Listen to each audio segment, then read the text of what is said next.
today at Downderry Nurseries, and I'm here with Simon Charlesworth, and we've been trying to get to Downderry for a couple of years now, and we've finally made it in one of the wettest Junes that I can remember.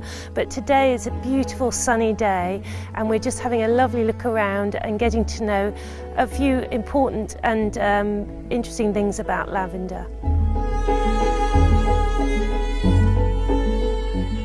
Right in the middle of these beautiful lavender fields. When did Downderry get established? I established it in July '91. So it's actually your farm, and this is your baby, as it were. It's my nursery. And what brought you to this area? The walled garden. The walled garden. Yeah, so that's already established. That's an old walled garden. Yeah, it's from about the mid 1800s, I think. Lovely, lovely. And so tell us a little bit about the soil and how you get your lavender plants established. Well, if you want the best conditions for lavender, you need a free draining soil and plenty of sun, and then you just need to give them one jolly good prune a year just after flowering. We're on a clay soil, and most of the country's on a clay soil, so in that situation you need to add loads of organic matter or gravel just to open the soil up and improve the drainage. Okay. And we were talking earlier about, just when I first met you, we were talking about rabbits and the difficulties of establishing the plants. Is there any difficulties that you had getting going at the beginning? Just sourcing the correct varieties. So it's taken a long time for us to unravel the errors that there were, and we're known as a national plant collection of lavender, which means we have to have everything true to type. And it's taken a long time, 28 years, to get everything pretty much sorted now, with the help of some experts at Kew and at Cambridge University Botanic Garden. And when you're planting lavender, you want to make sure you've got lavenders that are firstly taken as cuttings, preferably from this country, which means there's less disease issues, and you really want to buy stuff that's quite small, and just make sure you shear the flowers off that are coming through this year before you put the plant in. Then that encourages the plant to root, which then encourages it to grow out. And then you may get some flowers later that year, but you'll have a much better show the following year. So they establish quicker and better than buying a whopping great plant. So they're not a native to Britain then, the lavender? No, most of what I call the normal looking stuff that we're surrounded with here would have started life in Provence, or similar plants to it. And that's the epicentre of normal. And then the further you get from that, around the Mediterranean, you get those wonderfully flamboyant ones with ears on top. And then you get some weird looking three-headed jobbies with filigree foliage from the Canary Islands. But you can even get lavender from Somalia, Yemen, Oman, and as far east as Western India.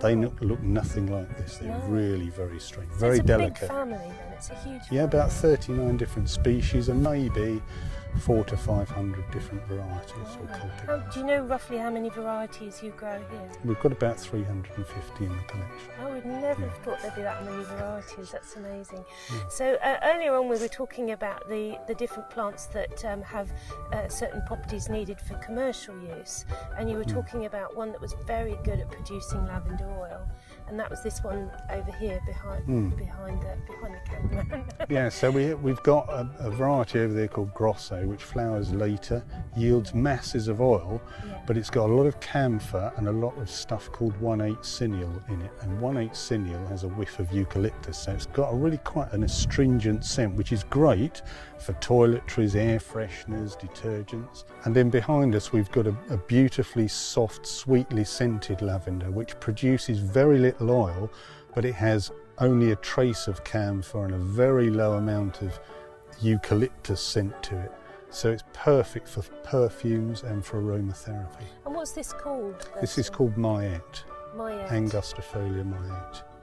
And is this something that people would grow in their gardens quite easily? Yeah, if you want a short lavender, which grows to about 60 centimetres, 2 foot, and you want the best, sweetest scent for a short lavender, that's the one to go for. Right. And this isn't fully open yet. This gets bluer and lighter as the flowers open, doesn't it? I quite like it at this stage though. It's sort of, you know, They look the very promise fresh. of things Yeah, to come, yeah. isn't it?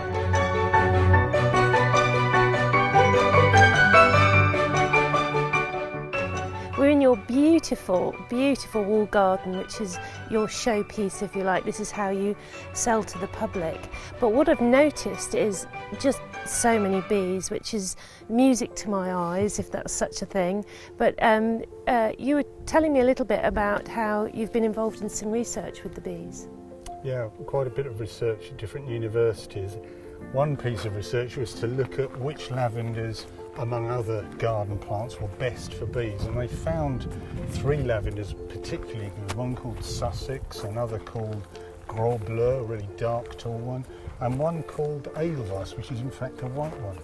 And they were all great, and they all flower later, and they think that part of the attraction is that bees have very little to feed on in late July, August, and they head for the lavender. So if you've got lavender out, brilliant. And a few square metres of lavender will keep a colony of 100 or so bumblebees going for several weeks. So That's amazing. Absolutely perfect for the garden. So it's a really good plan when you're planning a garden to plan those late flowering lavenders to fill in that gap for the bees. Yeah. That's exciting. I'm going to get some of those. Brilliant.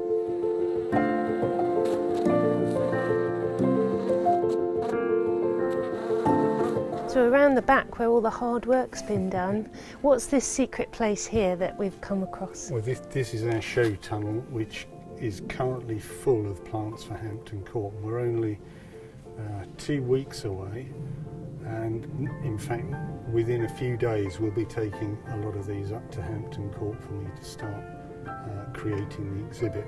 And we have this mesh on here, very fine mesh, to stop any insects, particularly the bees, from getting in here. So they're our pals out here, but not if they get into our show tunnel, because they will pollinate the flowers, which turns them so quickly and makes my wife's job much harder, because she, as the chief plant titivator, has to tweezer off every flower that's gone over. Wow, wow. Which she loves doing. Yeah, I'm sure she does. But that's quite something. Can we go in? Yeah, sure.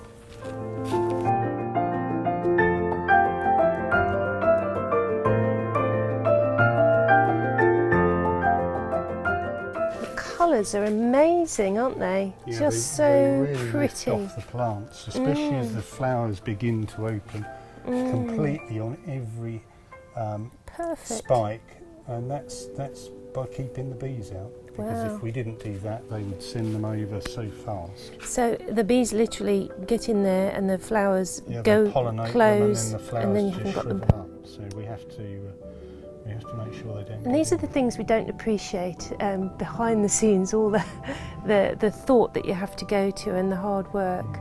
And the key thing is that you're getting them to flower perfectly on the first day of Hampton Court, Which is when they're just ready judging. for judging. Yeah.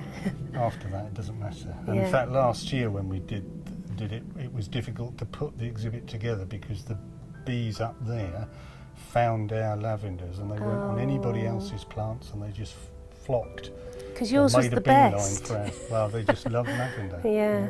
And your wife is the person that picks out any of the Yeah, any little flowers that have been pollinated or are going over, she just tweezes them out. Yeah. Well, you seem very calm.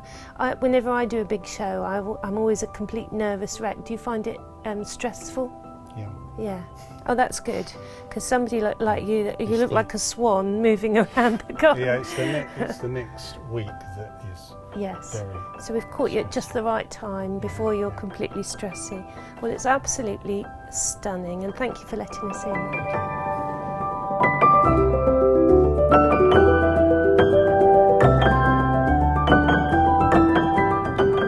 So would you recommend another plant to plant with lavender? Is there a good companion for it?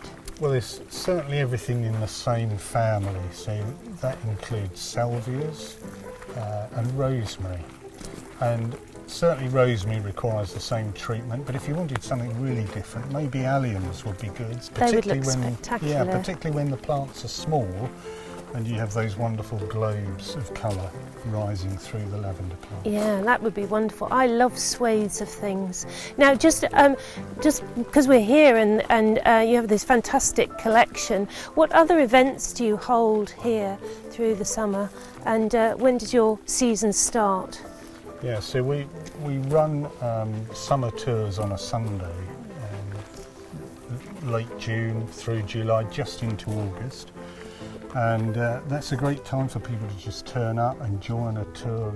Lasts about an hour, and I go right from propagation in the propagation house through all the varieties and species, how we breed the stuff, how we show the stuff, and of course the shows are also a big part of our identity. And going to Chelsea Flower Show or Hampton Court requires a lot of painstaking work, and all that starts in January to force the plants to flower at the right time. So the year is very full. Yeah, well, I had a look in your shed. The amount of medals that you've won, that must be really special for good. you. Yeah. It's, especially if you get a gold. Yeah, well, there's a lot of golds on the wall, I noticed that. I only have a silver gilt for my painting as yet. I lost the nerve to go for the gold. I've got to build up my nerve again.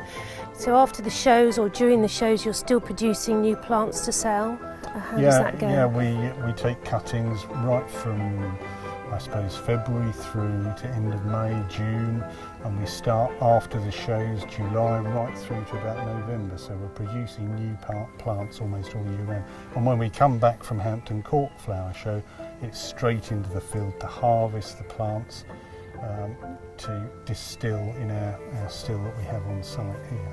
That's right, and I think you did tell me that you sell some of the lavender to a gin distillery, is that right? We do, yeah. We have one particular variety, that no names, yeah. But that goes off to a distiller in Kent to go into their gin. So, fantastic. Yeah, well, I'm going to look some of that up.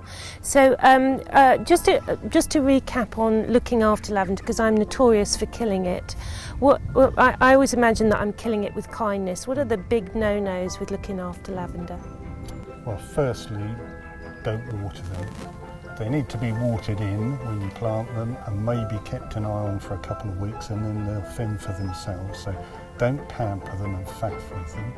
And the second is, don't feed them with anything that's got a lot of nitrogen in. If you're going to feed, rose fertiliser or potash is fine because that enhances the flowering, but certainly nothing with nitrogen. So no manures or bulky material like that. Nothing too rich. And if it is a very wet summer and it's constantly watering them, is there any way of protecting them from that, or do you just let them fend for themselves? No, you just hope that the drainage is good enough to cope with that. Yeah. So you do need very well drained soil, or just get better drainage through adding some very well rotted garden compost or gravel, 10mm shingle would be good. Right. So, well, I can't recommend this place highly enough, and thank you so much for your time and telling us all the wonderful detail about the lavender farm. And also, you're open from, did you say from May to September? Yeah, about the 1st of May to the end of September, Thursdays to Sundays. Yeah, that's quite important, Thursdays to Sundays, and you do the tours on Sundays. We do, yeah. Yeah, so, well, I hope everybody pours in here. It's absolutely exquisite. Thank you very much for your time.